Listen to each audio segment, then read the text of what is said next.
Quantos pensamentos nós temos durante o dia? Se a gente fosse contar, não daria, né? Porque a gente o tempo todo ali tem um barulho mental, uma voz, que parece que é a nossa voz, né? Parece que é a gente que tá ali matutando e pensando coisas durante o dia sobre a nossa rotina, sobre as pessoas, sobre as situações, sobre coisas passadas, sobre coisas que não aconteceram ainda. Então, a consciência ali, ela tá inundada de vários tipos de pensamentos que parecem ser sobre coisas diferentes, né? Parece que a gente tá uma hora pensando sobre uma coisa, outra hora pensando sobre outra, mas todos esses pensamentos, eles têm um único conteúdo, né? Um único pensamento que está sendo repetido a cada instante, que é: eu estou separado de Deus, né? Eu não sou a criação de Deus. É isso que a maioria, se não todos, esses pensamentos, eles estão o tempo todo enfatizando, enquanto a consciência ela está identificada com esse senso de separação, com essa ideia de ser esse corpo aqui. Enquanto a gente se identifica com uma imagem, automaticamente eu estou mantendo essa ideia de separação, e aí a gente fica aqui com esse, né, 1 milhão de pensamentos vindo, e o que a gente faz, na maioria das vezes, durante o dia, é se unir a esses pensamentos, a se identificar com esses pensamentos e não observar eles de fora, que é o convite, desde o início dessas lições, né, que Jesus traz, a desenvolver o que ele chama, ele não chama de observador, mas é um símbolo usado, né, que a gente usa dentro da metafísica para explicar esse símbolo, esse observador foi, acho que o nome dele é Ken Wapnick, eu acho, que foi, eu não sei se é essa pessoa, mas enfim, acho que foi ele que deu esse nome de observador e tomador de decisão para simbolizar isso que ele fala, que é essa experiência desse que olha para o sistema de pensamentos sem se identificar com ele, e aí toma a decisão de lembrar que permanece como Deus e não como um autoconceito, e não como uma ideia de ser separado. Então, quando ele traz esse símbolo observador, ele traz ali essa disponibilidade da consciência de observar os pensamentos, de não negar os pensamentos, não fugir deles, porque muitas vezes a gente pode pensar que, né, eu tenho que me livrar aqui, e em muitas, não sei se religiões, mas tem muitas técnicas espirituais que trazem essa coisa de mantralizar, de ficar ali numa repetição, né? A própria, quando vai rezar o terço, né? Tem aquelas bolinhas lá. Eu me lembro que, né, minha avó e minha mãe viviam com aqueles. A minha avó, principalmente, né? Minha mãe fazia ali com ela, mas tinha sempre aquela coisa de repetir, de rezar o terço, né? De repetir todos aquelas bolinhas e ficar lá: Pai nosso que estás no céu, santificado seja o nosso nome, né? Ficava repetindo aquilo, e aí parece muito que nessa repetição tu não tá ciente desses pensamentos que ficam vindo da separação, dessas crenças, né, de culpa, medo e punição, que é isso que fica rodando ali, né? Um senso, a gente tá identificado aqui, a gente tá o tempo todo num senso de ameaça, né? Ou num senso de tá errado, eu tô o tempo todo errado, eu tô o tempo todo tendo que fazer coisas, eu tenho que resolver, eu tenho que dar conta, né? O tempo todo é essa ideia de fugir dessa crença, mas aquilo fica sendo reencenado ali, ó, o tempo todo, e parece que eu tô pensando sobre coisas aqui no mundo, sobre pessoas e situações. Mas é só a consciência o tempo todo mantendo a ideia da separação, a ideia de ter duas coisas. Porque quando a gente está pensando, eu sempre estou pensando, tem um que percebe e uma coisa sendo percebida na mente. Então tem uma cena, tem uma pessoa específica, tem uma situação, tem alguma coisa que tem um que percebe e o outro que é percebido. Então isso valida a ideia de ter coisas separadas, né? A percepção, ela faz a ideia de ter algo fora de Deus, né? Tem algo que é percebido agora e não mais conhecido.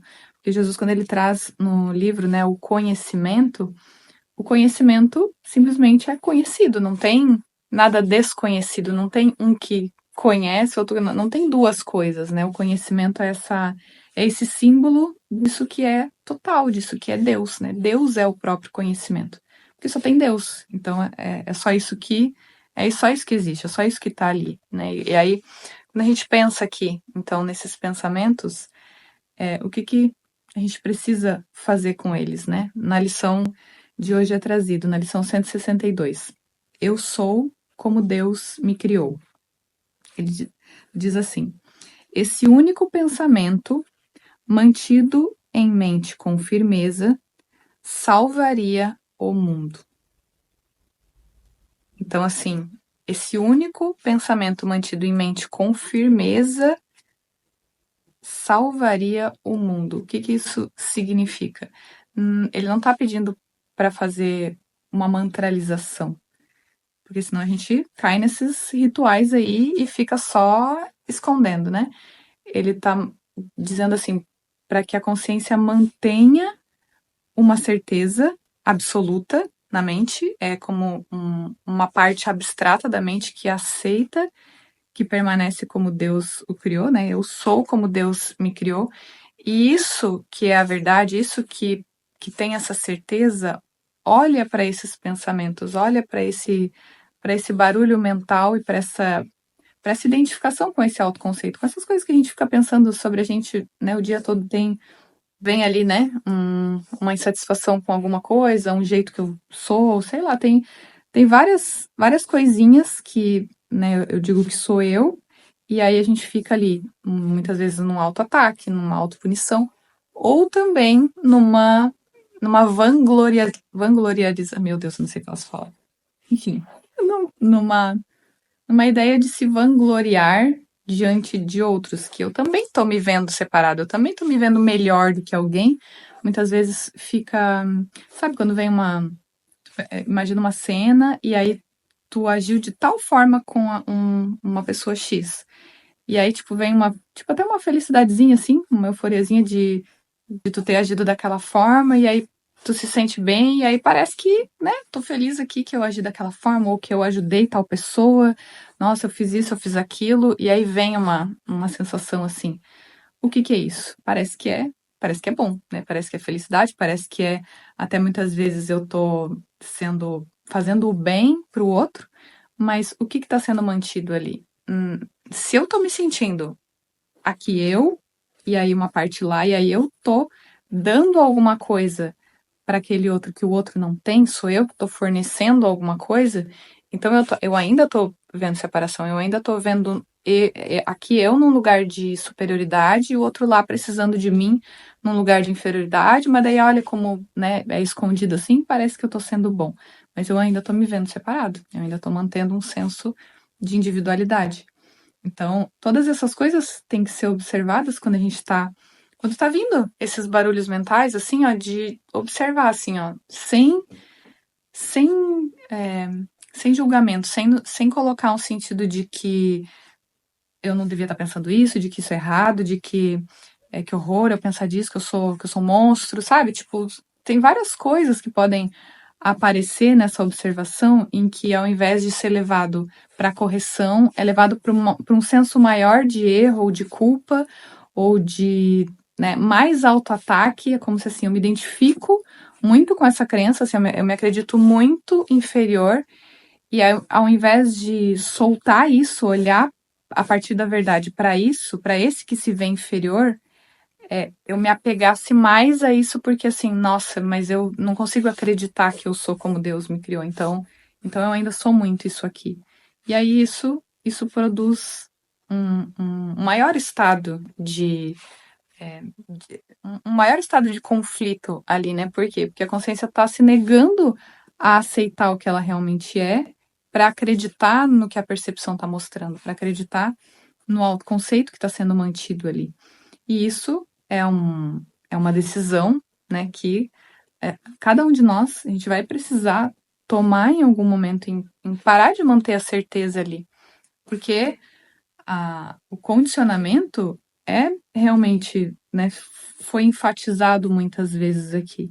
E é por isso que tem todas essas lições, para que esse pensamento seja cada vez mais enfatizado no lugar desses outros que não diz a verdade sobre o que nós somos, né?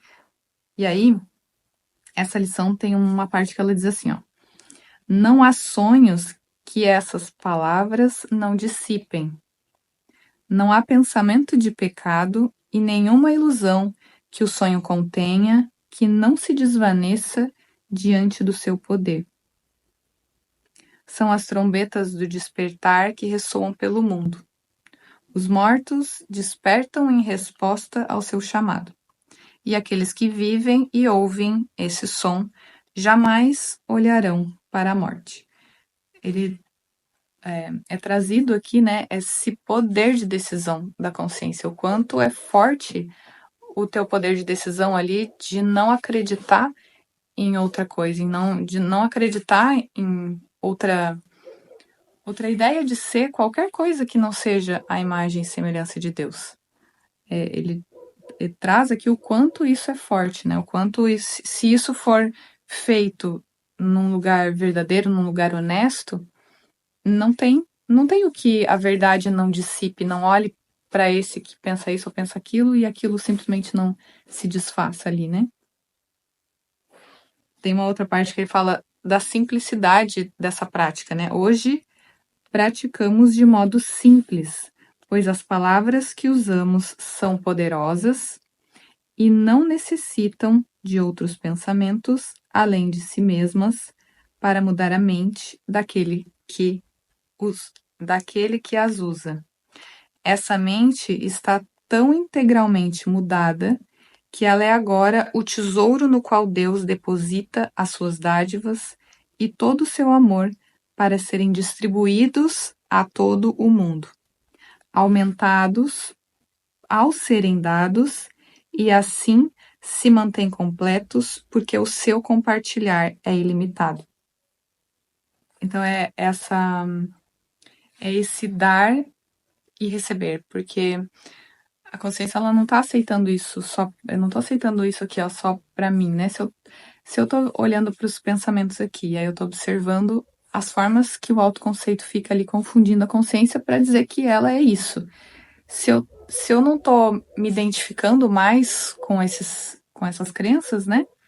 Então, automaticamente, como a mente é uma só, né? Não tem nada separado, então eu também não afirmo isso sobre uma outra, um outro irmão ali que está, né, demonstrando alguma coisa, eu também não confirmo aquilo com ele. Quando vem alguém e me traz uma expressão ali de que aquela pessoa, por exemplo, está se vendo em um lugar totalmente sem valor. Eu não vou contribuir para que ela continue naquele lugar. Eu vou, em algum sentido, de alguma forma, eu vou lembrar por ela. Seja muitas vezes, né, dependendo da situação, tu não vai ali falar diretamente para a pessoa, mas tu vai lembrar aqui, ó, na mente que não, é impossível que tu seja isso.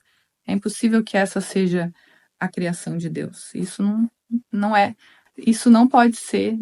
O existir não pode estar contido nessas limitações, né? Nessa ideia de, seja lá qual for a crença, isso não importa. O que importa é a lembrança ali, ó, de lembrar que se eu sou como Deus me criou, então não é uma imagem que é como Deus a criou, né? Deus criou seu filho à sua imagem e semelhança. Ele não estava falando da imagem, ele estava falando de pensamento, ele estava falando da igualdade no sentido de totalidade, de unicidade, disso que é abstrato. Então, não pode ser, né? Se Deus é abstrato, então esse corpo aqui não pode ser a sua imagem e semelhança, né? O contrário disso. Então, isso é trazido aqui para que essa lembrança seja dada aqui, em primeiro lugar, né? Em primeiro lugar, eu preciso aceitar a expiação para mim mesmo, e aceitando para mim mesmo, isso se estende a todos, a cada um, né? A volta de cada um. Então, esse é o vídeo de hoje, né? E a gente se vê no próximo vídeo. Um beijo e tchau.